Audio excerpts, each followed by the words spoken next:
All right, item number 5 is U.S. Postal Service cluster mailbox coordination.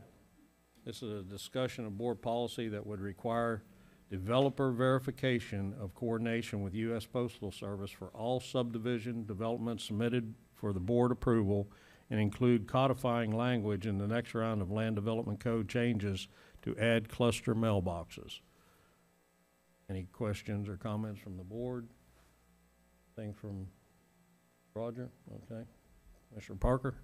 Mr. Chairman, that language is in your backup. That would be the policy. Commissioner Parker? Thank you.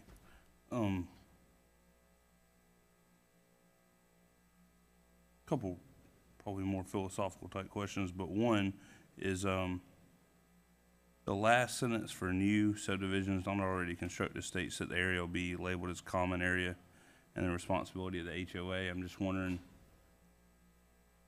what about the subdivisions that won't have an HOA?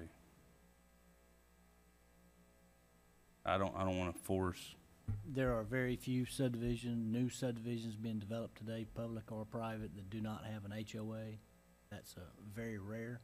But if they're going to do a cluster and they're going to have property not within the right-of-way, which is where we want them to be, they're going to need to have they have to have some maintenance entity that's got to be dedicated to somebody. Developer, I assume, could retain it, but in most cases they don't want to do that for tax purposes. They just have to have an HOA to handle those cluster mailboxes. So this would be if they took the avenue of having the small parking lot. So I'm guessing we're looking at probably the preference would be we're going to require them to have, if they put it in the right of way, they're now going to have to add the extra surface to put in a pullover lane to accommodate the way the verbiage is. It sounds like at least 2 vehicles at a time, the delivery truck and a citizen getting their mail. And then it'll have to be ADA compliant, I guess, with ramps and all that. Absolutely. I'm just, you know what's funny, kind of an attorney joke, I feel like I could argue either side of this. Well, you know, I always say an attorney will argue whatever side's paying them, but I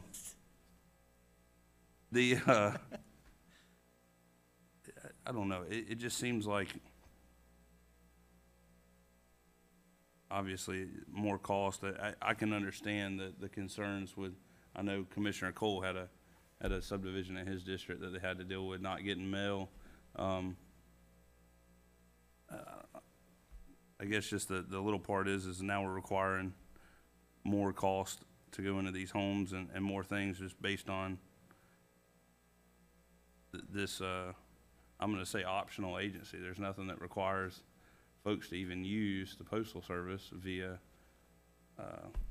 private carriers now. But And understand what we're trying to do is to ensure the development community have done the coordination with the post office. The post office met with us back in 2015. We immediately, when we got the policy, sent it out the entire development community that this was a requirement, and we weren't getting cooperation. People weren't coordinating with them and coming back to us.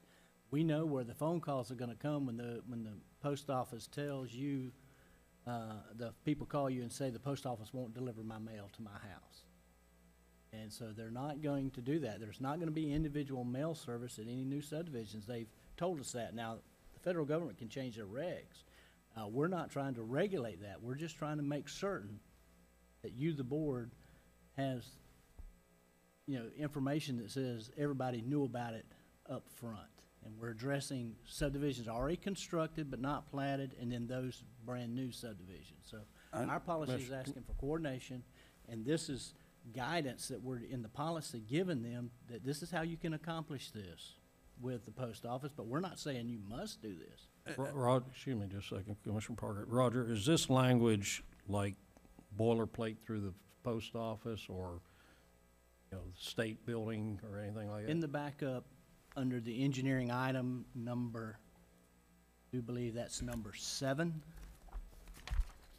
third page in, maybe 4th, is the actual post office policy that we were given. I don't have it. Okay. So we pretty much. Item number 8, We didn't make this up. This is. Absolutely not. All right, so They Sam, what it is, it's an unfunded federal mandate, and what we're trying to do is just cover our new citizens coming in from this being ignored from the developers. I hate it for our development community, it's more cost to them, but if they know it up front, they could spread it over the cost of the whole development, rather than being hit with it after the fact, and then having to try to incorporate that cost after the fact. So that's, unfortunately, it's something we're having to do, just like I say, just like we do unfunded state mandates. We're having to incorporate an unfunded federal mandate here.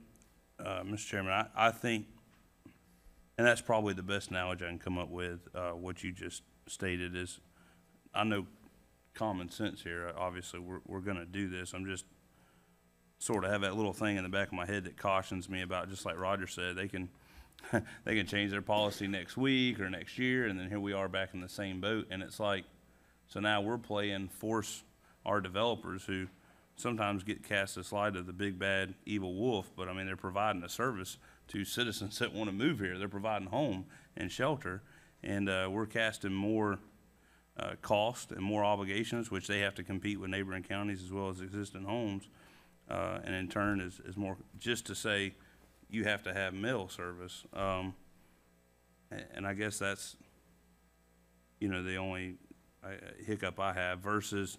And the reason I say is probably the way you put it's the best versus why are we not directing, yeah, we may get the phone calls, but we're gonna get the phone calls when the homestead exemption passes and we have to cut services because we cut funding. And then we're back to the same thing of, oh, well you voted for it, or kinda like we mentioned Holly Navarre, fire department. There was a heck of a backlash that sometimes unfortunately the populace votes for things that they may have not have fully understood. And I've heard that even from this fire increase from Holly Navarre, but versus why are the folks not dealing with the postal service? And I don't know, it's just frustrating because now we're imposing more upon these folks that are trying to build homes and more cost just to play the game of the postal service. I think the best way I see this is that you're in the position, you as the board are in the position of approving these subdivision designs and development. So that's why you need this policy, is because the unsuspecting folks that are moving here, and when they have no clue about the Postal Service regulation. Now we're aware of it. For you to approve it without taking that into consideration, then you've really put them in a difficult position. And we've had a couple of those that, after the fact, that are in a difficult position in this kind of, so I think that's, you're the one approving the subdivision design, and I think that's, with this known situation, we've got to have a policy to deal with that. One other, Mr. Chairman, if I may, one other consideration that hasn't been discussed is that if the pull-off area or parking lot is outside of the right-of-way, there would be maintenance associated with that. And mowing grass around the mailbox or next to a sidewalk or restriping a parking lot, those are maintenance items that if there's not an HOA to take care of, it would certainly fall back on the county. So that's a financial obligation that the county would be taking on these new subdivisions. So I just wanted to mention that.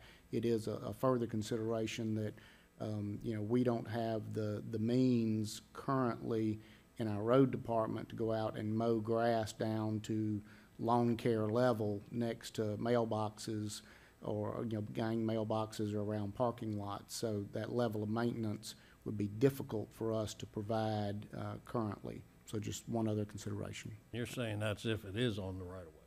That's if it's outside the right-of-way. If it is on the right-of-way. Outside the right-of-way, why would we Well, have any and that's something that, if it's in the right-of-way, we're gonna have to mow it.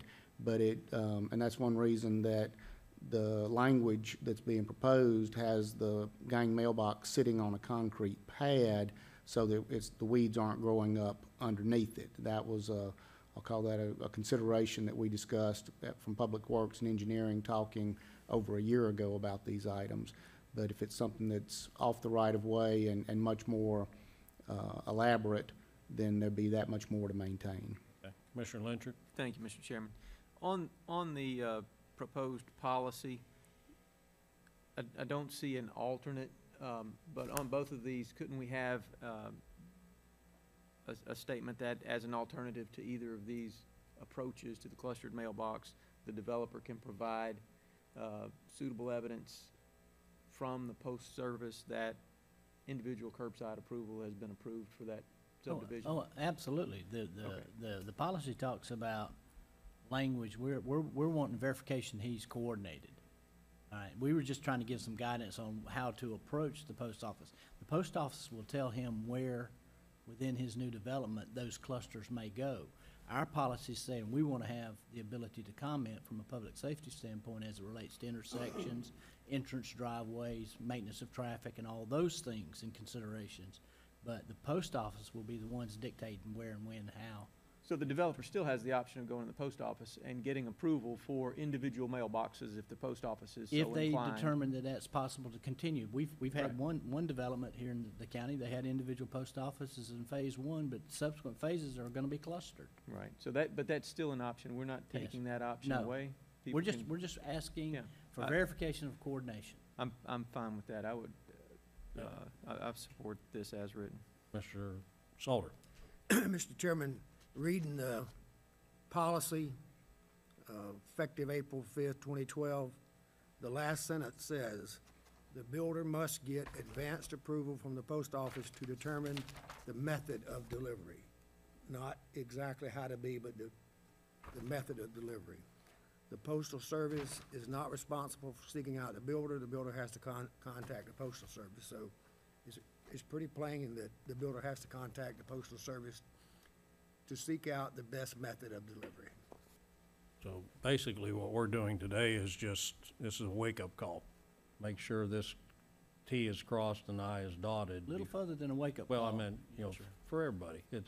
We're not doing it now, we need to start doing it, according to Commissioner Salter just read. I mean, probably should have addressed this when this policy came out from the post office, but, some things just don't Well, catch till you and get just so complaints. you know, not everything that comes up needs a LDC change to No, incorporate. no. We did it as a matter of policy. We sent it out to the entire development community, and it's only this one subdivision that has prompted that he was desirous of not even doing anything. Yeah, well, No evidence of coordination, so that's what prompted us that's to bring one it out to you. of, the preserve we haven't forced their hand yet, or they're getting away without it, so, it's the only way we're gonna be able to go ahead and get ahead of this thing, is incorporate this now. Yes, sir.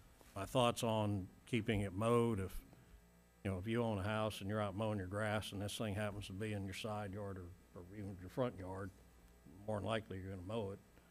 And as far as, I understand Commissioner Parker's concern with offsetting the cost, but this isn't just a Santa Rosa County thing. This is a national, federal thing. So a subdivision in Okaloosa County or even in Georgia or Alabama is gonna have to do the same thing. So it's gonna escalate the cost across the board, not just in Santa Rosa County. I haven't, had time to do any real, checking, but I'm sure, is this pretty much comparative language to neighboring counties, or? I couldn't say. This is language we developed a year ago, this policy language you see right here. This was our proactive response when we met with the postmaster, what he was asking local government to do. We developed that and sent this out, and so we bring it forward. This is what we've been doing on a volunteer basis, if you will, without having, codifying language in the LDC saying you must do this. So I can't say what other local agencies have done or are doing, but we certainly can bring that back to the board at some future. I Prior to guess it'll be, adoption. oh, you're talking about the LDC, but not LDC. prior to this action today. I just, again, really more of a comment, just, adding cost to, and I would say everybody on this board and probably everybody in this room uses the postal service less and less, year after year, especially with the advent of electronic, funding sources, so, I don't know. Thank you. Okay, I'm gonna move this without objection. Hearing none, passes. Item 6, extension of contract for purchase of 4 restrictive easements adjacent to Whiting Field. This is pretty much the way we've been doing this for years. Any comments or questions on these contracts? Mr. Andrews? One of them is closing today. We just couldn't get it. The original contract was done for last fiscal year, and they weren't extended to go this fiscal year. And so the Navy wanted to have an extension in the file, but and this is the Howell property, Sandy Wyatt, Franklin, Allen, those properties that are on essentially on the end of the runway at Whiting Field. We've been looking to purchase this property for a number of years. So it's something we need to do. All right. Any questions, comments? Seeing none, I'll move it without objection. Hearing none, it passes. Item 7 is our meeting list.